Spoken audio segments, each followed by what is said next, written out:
Well, I think this stands out in terms of what we're trying to do here in Atlanta, is because I really believe that we're at a crossroads. It's a time when we need to reimagine what it's like to go to a football game.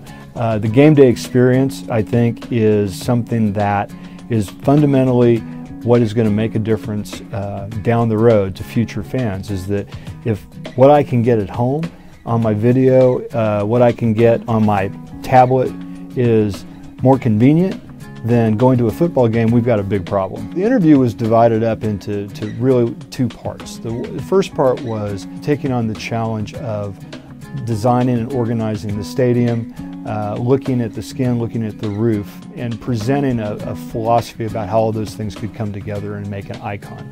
The second half of the interview was really about what we called the what ifs, which were all the things that we just challenged ourselves. So one of the ideas we had is, when we were all in a brainstorming group together, we said, well, we should just come up with a list of questions to maybe not only show our thought process, but show them that we're thinking beyond the boundaries and they should start thinking that way as well. So we made these cards, and they were everything from what if we put little cameras in the tips of the football, to what if we had food trucks do the concessions. I mean, it went on. And what was really interesting about that piece to me was that in our interview, as they were going through these ideas, they were starting to put some aside, like, well, that one's kind of crazy, but then this one maybe isn't crazy, or maybe it gives us a way to think about it differently. What we did is we looked at the logo, we looked at the Falcon brand, we looked out on the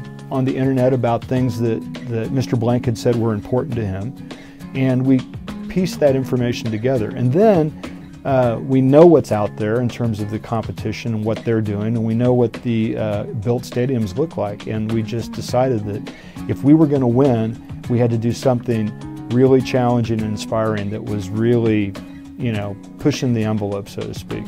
And quite frankly, it was maybe a risk, but I think it paid off in the end, because we ended up with the right message for the right client at the right time.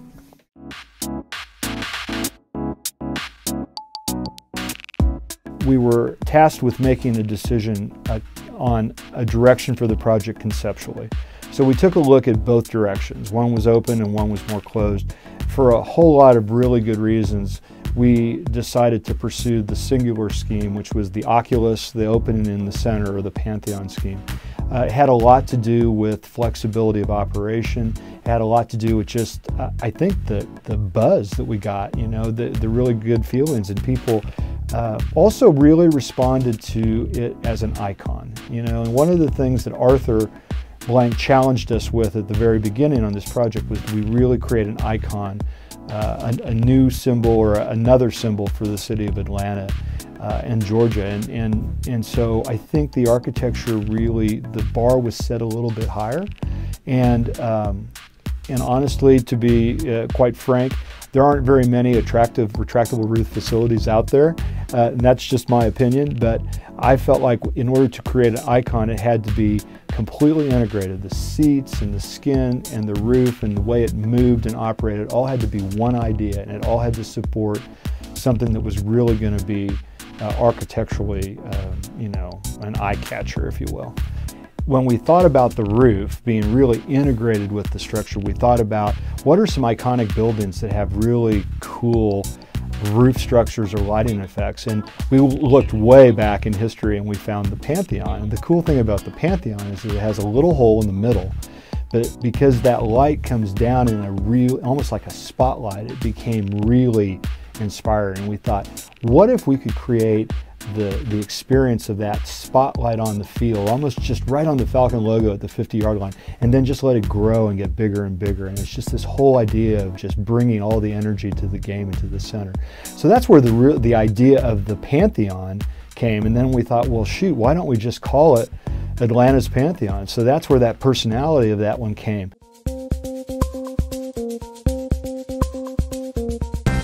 There was a comparison made in terms of noise and coverage of roof and how that impacts the play of the game and how that gives you a competitive advantage.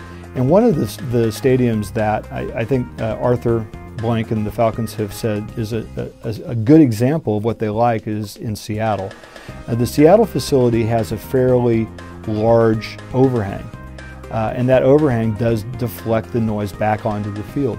We compared the coverage of that roof to the PANTHEON scheme, which is being proposed for Atlanta, and we have a very similar coverage for the roof. So I'm confident saying that the roof we do have that's fixed, that doesn't move, is going to deflect that sound back on the field, and you're not going to really have a perceptive notice of any difference in what you have at the Georgia Dome.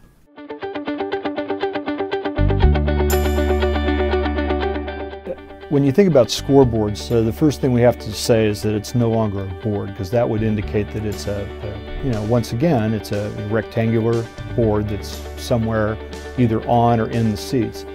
And when we went back to the idea of how would you integrate the video content with the roof, with the opening, with the seating, how would that look different? And so what we thought it probably was not was a scoreboard in the end zone. What we thought it probably was something that was integrated into the entire roof.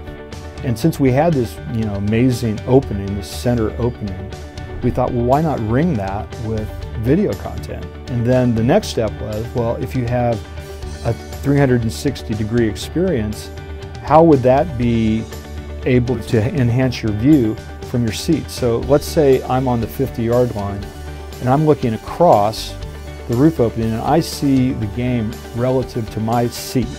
But if I'm on the opposite side, I look across from the other side and I see the game relative to that seat. So the idea was really, can we create a unique feed, maybe 6 or 8 cameras that actually present a feed that you can't get at home or you can't get on the television anywhere. And the only way you can really experience that in the round is to come back out to the football game and see it from your seats.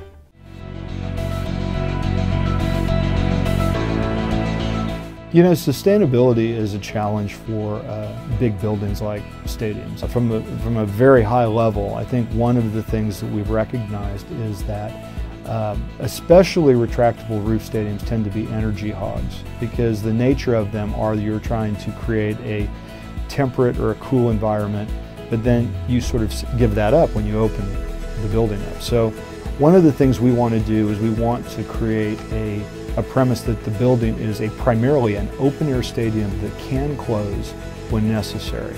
And if you're going to do that, you wouldn't just open the roof. You'd open the concourses, you'd open up the sides of the building, and you'd start to introduce natural ventilation and circulation through.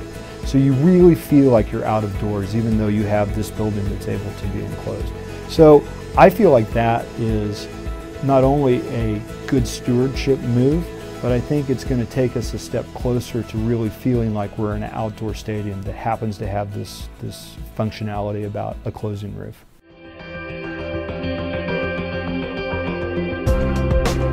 This is a real opportunity to have Atlanta lead the NFL into the next experience for football. It's not just about the stadium, it's about the neighborhoods, and it's about giving access to people that are at all levels of being able to afford the football experience is inspiring to me, and it's unique in terms of my experience with other NFL owners. The fact that this football team is so progressive in the way they interact with their fans and how they really present the product in such a classy way makes me really proud and inspired to be a part of it. And I guess finally I would say that I think we have an extraordinary opportunity to do something that's never been done before. And that comes with risk, but it also comes with reward. And I think that anything that's worth, doing is worth, really pushing the envelope.